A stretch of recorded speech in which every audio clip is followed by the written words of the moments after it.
Welcome back to my YouTube channel friend.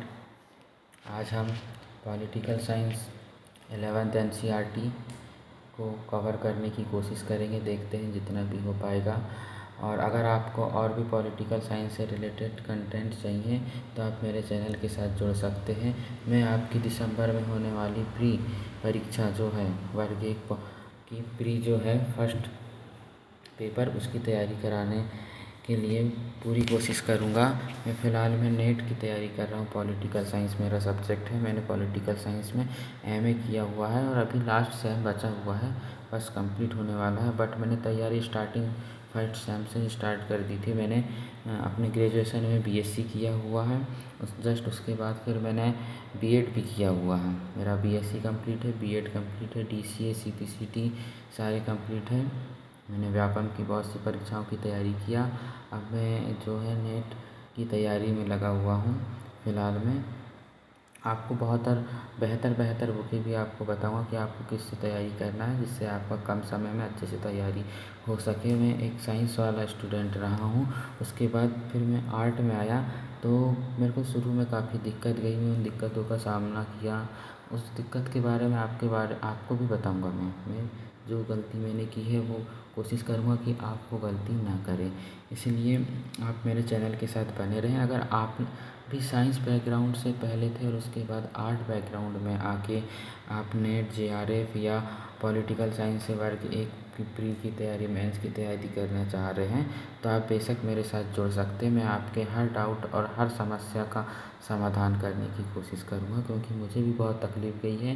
YouTube में कहीं पे भी पॉलिटिकल साइंस के लिए कोई भी अच्छा कंटेंट उपलब्ध नहीं है। आप यकीन मानिए, आप एक बार हमारे साथ जुड़ के देखिए। और अगर आपको हमारी वीडियो अच्छी लगती तो आप अपने दोस्तों के साथ शेयर ज़रूर कीजिए। तो चलिए, मैं आपका ज़्यादा टाइम लेना नहीं चाहूँगा। हम बहुत जल्दी चालू कर देते हैं। राजनीति सिद्धांत कक्षा 11वीं की एनसीईआरटी है ये। तो हम इसको आज पढ़ने जा रहे हैं। इसमें आप देख सकते हैं कि इंडेक्स जो कि बहुत महत्वपूर्ण है, जिसमें आपको पता होगा कि कौन कौन सी यूनिट दी है और इसमें क्या क्या है, ये आप पहले देख लेते हैं।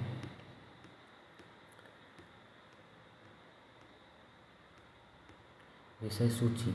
तो अध्याय 1 में हमें राजनीति सिद्धांत एक परिचय, यानी राजनीति सिद्धांत क्या है, उसके क्या तत्व हैं, किस थिंकर ने क्या कहा है, ये तो आपको इसमें पढ़ने नहीं मिलेगा। लेकिन जो बेसिक है आपको न्यू तैयार करके देगा ये कि राजनीति सिद्धांत क्या है। उसके बाद आपको स्वतंत्रता के बारे में पढ़ना है। स्वतंत्रता भी 2 प्रकार की होती है, सकारात्मक स्वतंत्रता और नकारात्मक स्वतंत्रता। ये आपको आगे चल के पढ़ने मिलेगा। फिर समानता की बात आती है। समानता की परिभाषा में अगर हम देखते हैं तो समानता का मतलब ये नहीं होता है कि सभी व्यक्ति को समान देखा जाए। समानता, राजनीति विज्ञान में समानता को इस रूप में देखा जाता है कि जिस व्यक्ति को जिस चीज़ की ज़रूरत है उसको उतना मिले। जैसे कि मैं आपको एक उदाहरण देके समझाता हूँ कि 3 व्यक्ति हैं। एक ने 3 दिन से खाना नहीं खाया है, एक ने 8 दिन से खाना नहीं खाया और एक जस्ट अभी खाना खा के आया है। हमारे पास 6 रोटियाँ हैं। अब हम 6 रोटियों को 3 व्यक्ति में बांटना है। तो समानता का अर्थ अधिकतम लोग यही सोचते हैं कि 2-2 रोटी प्रत्येक व्यक्ति को दे दी जाए तो ये समानता कहलाएगी। नहीं, ये पॉलिटिकल साइंस में इसको समानता नहीं माना जाता है। हम जो 3 दिन से भूखा व्यक्ति है उसको 2 रोटी देंगे, ठीक है। और जो 8 दिन से भूखा है उसको अपन 4 रोटी दे देंगे। 4 और 2 4, इसको 2 रोटी देंगे फर्स्ट वाले को जो 3 दिन से भूखा है।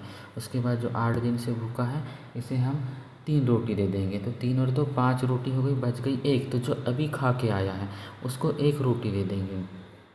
तो जो समानता ऐसी हो जाएगी कि जिस व्यक्ति को जितनी ज़रूरत है, क्या कह रहा हूँ मैं, कि जिस व्यक्ति को जितनी ज़रूरत है उसे उतना देना ही समानता कहलाता है। इसलिए भारतीय संविधान में कुछ विशेष वर्ग जैसे अनुसूचित जाति, जनजाति, पिछड़ा वर्गों के लिए कुछ विशेष प्रावधान किए गए हैं ताकि उनकी स्थिति को बेहतर किया जाए और वो समाज में बराबरी में बैठ सकें। ठीक है, आप ये मत समझिएगा कि मैं सिलेबस के बाहर का समझा रहा हूँ आपको।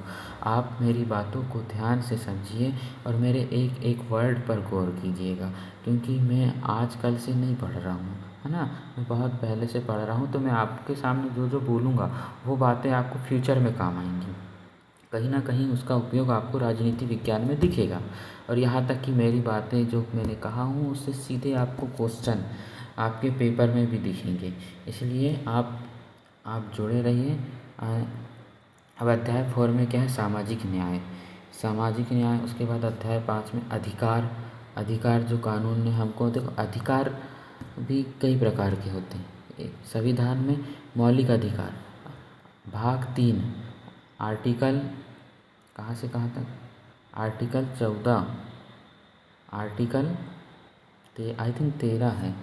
मैं एक बार कंफर्म कर लेता हूँ कि भाग 3 के आर्टिकल नंबर इससे आर्टिकल हमारे मौलिक अधिकार दिए हुए हैं, ठीक है। आर्टिकल 12 जिसमें राज्य की परिभाषा दी हुई है, ठीक है। तो भाग 3 में अपने मौलिक अधिकार दिए हुए हैं, जो आर्टिकल 12 से लेकर आर्टिकल अपने 36 तक हैं, 35 तक की आर्टिकल दिए गए हैं जो मौलिक अधिकार कहलाते हैं। अनुच्छेद 12 में राज्य की परिभाषा दी गई है। 13 में कहा गया है कि संसद कोई भी ऐसा कानून नहीं बना सकती जो नागरिकों के मूल अधिकारों का हनन करते हो या संविधान में जो पहले से लिखा गया है उस कानून का उल्लंघन करते हो या नागरिकों का शोषण करता हो। ऐसा कोई भी अगर अधिकार या कानून अगर संसद बनाती है तो वो विधि के अनुसार शून्य हो जाएगा, ठीक है। फिर 6 में आ जाएगी नागरिकता। तो नागरिकता जो है वह अपने भाग 2 में दी गई है 5 से लेके 11 तक की, जिसमें ये बताया गया है कि जब भारत स्वतंत्र हुआ तब किस व्यक्ति को नागरिकता मिलेगी, किसको नहीं मिलेगी। फिर या फिर 20 से किसी को नागरिकता लेना है तो वो नागरिकता व्यक्ति को किस तरीके से मिलेगी। नागरिकता मिलने के भी 5 तरीके हैं। उन 5 तरीक़ों से हम या फिर जो कोई विदेश से आया है, कोई बाहर से प्रवासी व्यक्ति है, वो अगर नागरिकता ग्रहण करना चाहता है तो 5 तरीके हैं, उनको हम अध्याय में डीपली पढ़ेंगे। फिर राष्ट्रवाद। राष्ट्रवाद जो है एक व्यापक अवधारणा है। राष्ट्र कब बनता है, देखिए सबसे पहले तो राज्य मतलब मध्य प्रदेश, उत्तर प्रदेश, बिहार नहीं। राज्य अंतर्राष्ट्रीय राजनीति में राज्य का मतलब होता है कि देश, अमेरिका, पाकिस्तान, जापान, नेपाल, चीन, ये राज्य कहलाते हैं। तो राज्य की परिभाषा क्या होती है, राज्य में जो है राज्य के कुछ मूल तत्व हैं, अगर वो उन मूल तत्व उन राज्यों में है तो वो राज्य कहलाएगा। जैसे कि पहला हो जाएगा भूभाग, दूसरा जनसंख्या, तीसरी सरकार और चौथा संप्रभु। ये जो 4 तत्व मैंने आपको बताया, ये अगर किसी राज्य में है तो वो राज्य कहलाएगा। फिर राज्य एक व्यापक अवधारणा है। और राष्ट्र की बात करेंगे यानी कि किसी भूभाग से नागरिकों का लगाव, जुड़ाव और उसके प्रति समर्पण है तो वो राष्ट्र कहलाता है, ठीक है। और राष्ट्रवाद यानी उसके प्रति अपना समर्पण, तो ये एक प्रकार से राष्ट्रवाद। आप अध्याय नंबर 7 में पढ़ेंगे इसके बारे में। आप हमारे साथ जुड़े रहें, आपको पूरी जानकारी मिलती रहेगी। फिर धर्मनिरपेक्षता, मेरे हिसाब से यहाँ धर्मनिरपेक्षता वर्ड का यूज़ ना होकर अगर पंथ निरपेक्षता वर्ड का यूज़ होता तो ज़्यादा बेहतर होता। देखिए धर्म का मतलब हमारे शास्त्रों में भी कर्तव्य से लिया गया है। अगर यहाँ पे अपन धर्मनिरपेक्षता की बात करते हैं मतलब कर्तव्य से विमुख, कर्तव्य से अलग, तो ये तो फिर गलत हो जाता है। फिर ठीक है, जो भी है बुक है, NCERT है, मैं उसका विरोध नहीं करता हूँ। धर्मनिरपेक्षता का मतलब है कि राज्य किसी एक विशेष धर्म, जाति, समुदाय को किसी राज्य का विशेष दर्जा नहीं प्राप्त होगा। सभी धर्मों का राज्य सम्मान करेगा और सभी को समान रूप से देखेगा। तो धर्मनिरपेक्षता, धर्म से संबंधित भी आर्टिकल 25 से लेके 25, 26, 27 और 28, ठीक है। भाग नंबर अपना ये मौलिक अधिकार के मूल कर्तव्य जो है अपने मूल अधिकार जो अपन को प्राप्त हैं, उसमें एक अधिकार प्राप्त है कि धार्मिक स्वतंत्रता का अधिकार 25 से 28 तक, ठीक है, जिसमें अपन को धर्म के बारे में स्वतंत्रता मिले आर्टिकल 25 में अंतःकरण और धर्म के अबाध रूप से मानने, आचरण करने और प्रचार करने की स्वतंत्रता, यानी राज्य आप पे कोई भी किसी भी प्रकार का दबाव नहीं बनाएगा कि आपको पर्टिकुलर इसी धर्म को मानना है। आप अपनी स्वेच्छा से, अपनी मर्जी से, अपनी इच्छा से किसी भी धर्म को अपना सकते हैं और किसी भी धर्म का पालन कर सकते हैं, अनुयायी बन सकते हैं। आपको किसी राज्य का हस्तक्षेप नहीं होगा, बशर्ते यह है कि आप पे किसी भी प्रकार का दबाव ना बनाया गया हो। ये अध्याय 8 है, धर्मनिरपेक्षता। अध्याय 9, शांति। ठीक है, आज हम सब शांति चाहते हैं, जीवन में सुख शांति चाहते हैं, शांति बना रहे, शांति बनी रहे। और शांति कब मिलेगी? जब सरकारी नौकरी मिलेगी।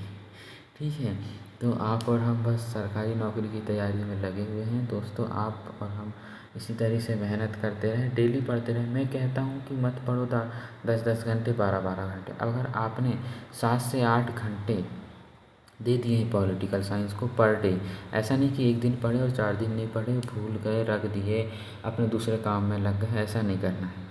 पर डे 7 से 8 घंटे अगर आप पॉलिटिकल साइंस के साथ बिताते हैं तो यकीन मानिए जो दिसंबर में प्री एग्ज़ाम होने वाला है वो आप आसानी से क्वालिफाई कर जाएंगे। ठीक है, अब अध्याय 10 में है विकास।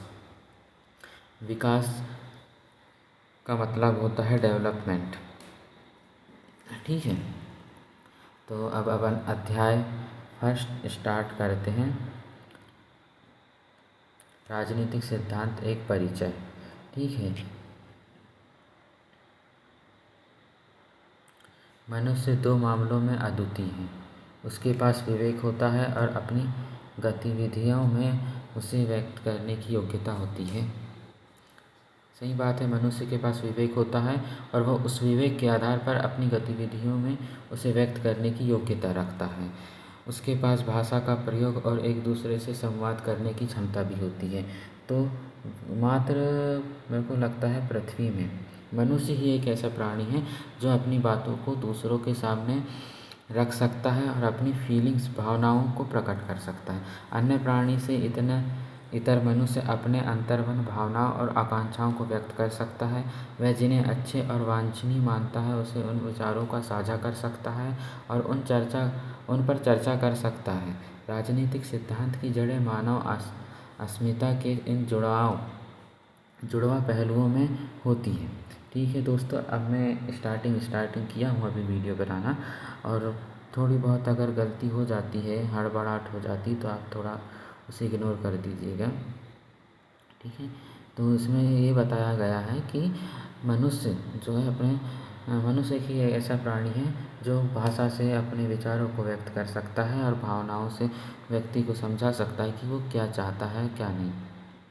राजनीतिक सिद्धांत की जड़ें मानव अस्मिता के इन जुड़वा पहलुओं में होती है। कुछ खास बुनियादी प्रश्नों का विश्लेषण करता है, जैसे समाज को कैसे संगठित होना चाहिए, यानी समाज को कैसे बांध के जुड़ के एक साथ रहना चाहिए, हमें सरकार की ज़रूरत क्यों है। हम पॉलिटिकल साइंस के स्टूडेंट हैं, छात्र, तो हमें इन क्वेश्चनों को तो हमारे दिमाग में आना चाहिए कि हम पॉलिटिकल साइंस क्यों पढ़ रहे हैं, ये हमें कहाँ काम आएगी। जैसे कि समाज को संगठित क्यों होना चाहिए, हमें सरकार की ज़रूरत क्यों है, सरकार का सर्वश्रेष्ठ रूप कैसा होना चाहिए, सरकार ज़्यादा निरंकुशवादी होना चाहिए या आशावादी होना चाहिए। देखिए इसमें कुछ टर्म्स भी आते हैं, यथार्थवाद, आदर्शवाद, तो ये आपको आगे चल के मिलेंगे। ठीक है, फिर कहते हैं, फिर क्या है, क्या कानून हमारी आज़ादी को सीमित करता है, ये क्वेश्चन उठ सकता है हमारे मन में। राजसत्ता की अपेक्षा नागरिकों के प्रति क्या देनदारी होना चाहिए, यानी सरकार के प्रति जो नागरिक हैं, आम नागरिक, उनका क्या योगदान होना चाहिए। नागरिक के रूप में एक दूसरे के प्रति हमारा क्या देनदारी होती है, यानी कि हम नागरिक आपस में एक दूसरे के प्रति किस संबंध से, किस माध्यम से जुड़े रहते हैं और हमारी क्या जिम्मेदारी होती है एक नागरिक होने के नाते दूसरे नागरिक के प्रति। ठीक है, अब हम आगे बढ़ते हैं। राजनीतिक सिद्धांत इस तरह के प्रश्नों की पड़ताल करता है और राजनीतिक जीवन को अनुप्रमाणित करने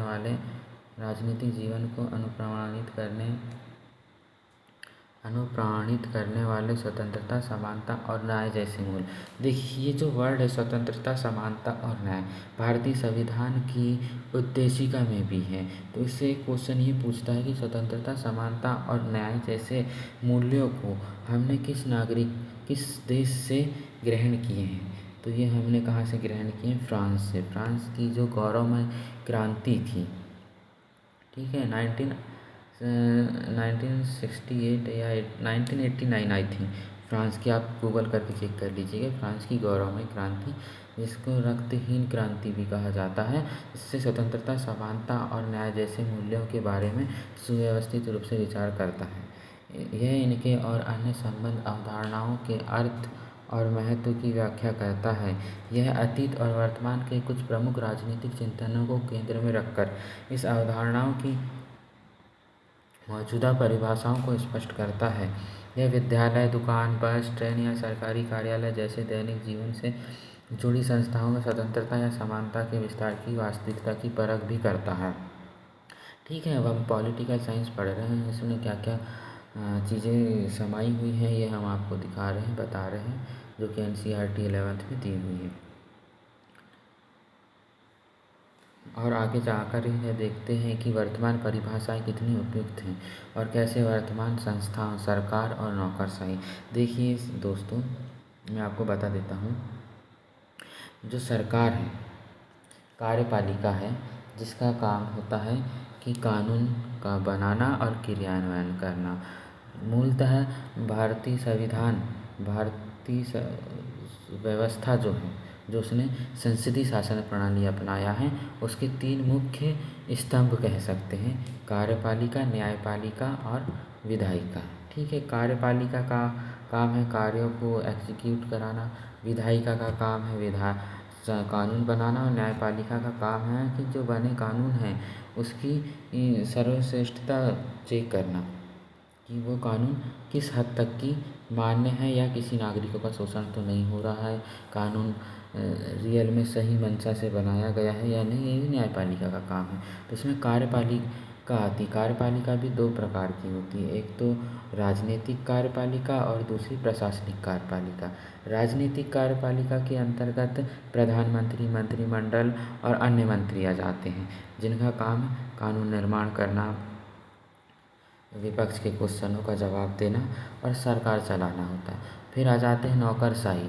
नौकरशाही स्थायी प्रशासन होता है, जो कि सरकारी नौकरी, सिविल सेवकों के माध्यम से चयनित होकर देश में नागरिकों की सेवा करने में लगा रहता है। ठीक है, और आपको डीपली आगे चल के और लोक प्रशासन में पढ़ने मिल जाएगा। अब क्या है, राजनीति क्या है? आपने देखा होगा कि लोग राजनीति के बारे में अलग अलग राय रखते हैं। राजनेता और चुनाव लड़ने वाले लोग, अथवा राजनीतिक पदाधिकारी कह सकते हैं। जैसे कि हम किसी ने पूछा राजनीति क्या है, वही चुनाव लड़ना, चुनाव में जीत हासिल करना, शासन करना। मात्र राजनीति का मतलब इतना नहीं होता। ठीक है, एक व्यापक अर्थों में देखा जाता है राजनीति को। राजनीति एक प्रकार की जनसेवा है। राजनीति से जुड़े अन्य लोग राजनीति को दांवपेच से जोड़ते हैं तथा आवश्यकताओं और महत्वाकांक्षाओं को पूरा करने के कुचक्र में लगे रहते हैं। कई अन्य के राजनीति वही है जो राजनेता करते हैं। कई अन्य के लिए राजनीति वही है जो राजनेता करते हैं। ठीक है, अगर राजनेताओं को दल बदल करते, झूठे वायदे और बढ़ा चढ़ा के दावे करते, भिन्न भिन्न तबकों से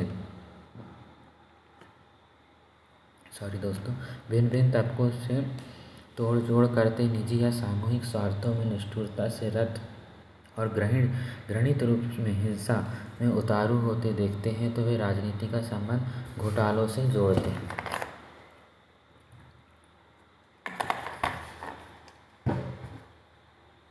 यानी अभी तक ही हमने यही देखे हैं कि जो राजनेता होते हैं वे भ्रष्टाचार, घोटाला, एक दल से दूसरे दल में जाना और अपने स्वार्थ के लिए काम करना, जनता के लिए भलाई नहीं करना है, हम इसी को राजनीति के संबंध में जोड़ लेते हैं। तो यही बताया है बुक में। इस तरह की सोच इतनी प्रचलित है कि जीवन के विभिन्न क्षेत्रों में जब हम हर संभव तरीके से अपने स्वार्थ को साधने में लगे लोगों को देखते हैं, तो हम कहते हैं कि राजनीति कर रहे हैं। यानी कि कोई भी व्यक्ति अपने स्वार्थ को सिद्ध करना चाहता है। अपने क्लासरूम में भी आपने देखे हो, कोई लड़का ज़्यादा बोल रहा है, अपनी चला रहा है, तो कहते हैं ना राजनीति कर रहा है करके।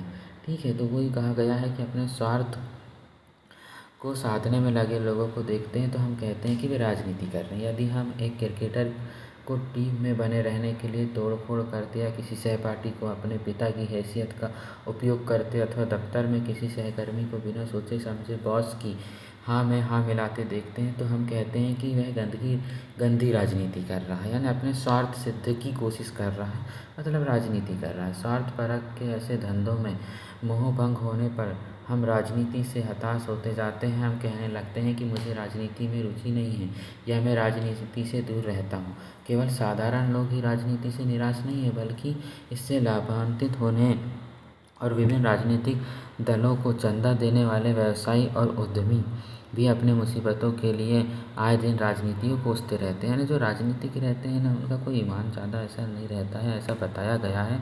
जिस कारण से जो व्यापारी वर्ग हो गया, आम लोग होते हैं, वे उनके मन में राजनीति के प्रति शिथिलता आ जाती है, वे राजनीति की तरफ ज़्यादा ध्यान नहीं दे पाते हैं। सिनेमा के कलाकार भी अक्सर राजनीति की बुराई करते हुए देखे गए हैं। ये अलग बात है कि जैसे ही वे खेल में शामिल हो जाते हैं, यानी कि वे राजनीति में शामिल हो जाते हैं।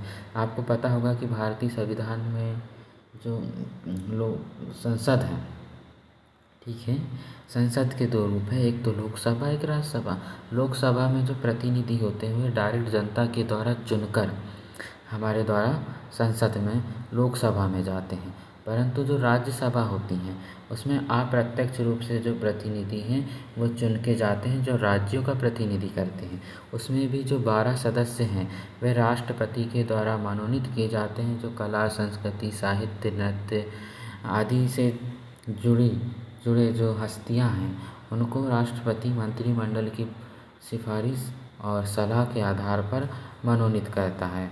तो वो उसी ने यही कहा है कि सिनेमा के कलाकार भी अक्सर राजनीति की बुराई करते हैं, लेकिन जब वे खुद इस खेल में शामिल हो जाते हैं तो वह वैसे ही उस खेल की ज़रूरत के अनुसार ढल जाते हैं।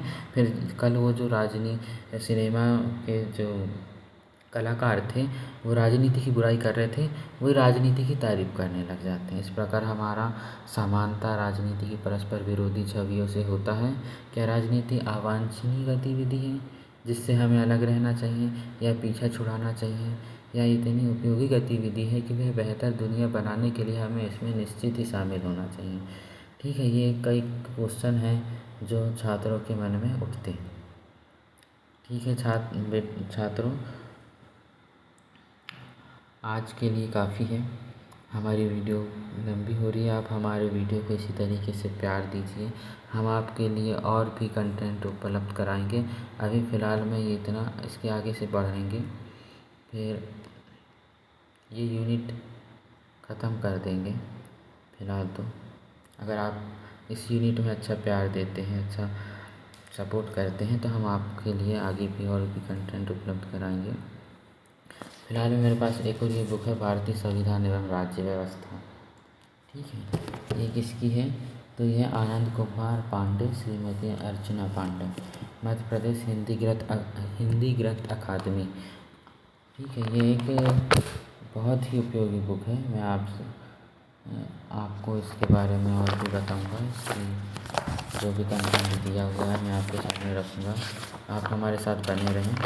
और अगर आप 2025 दिसंबर प्री वर्ग एक पॉलिटिकल साइंस का पेपर देने वाले हैं तो आपके लिए चैनल सफिशिएंट है। तो thank you, like, share and subscribe.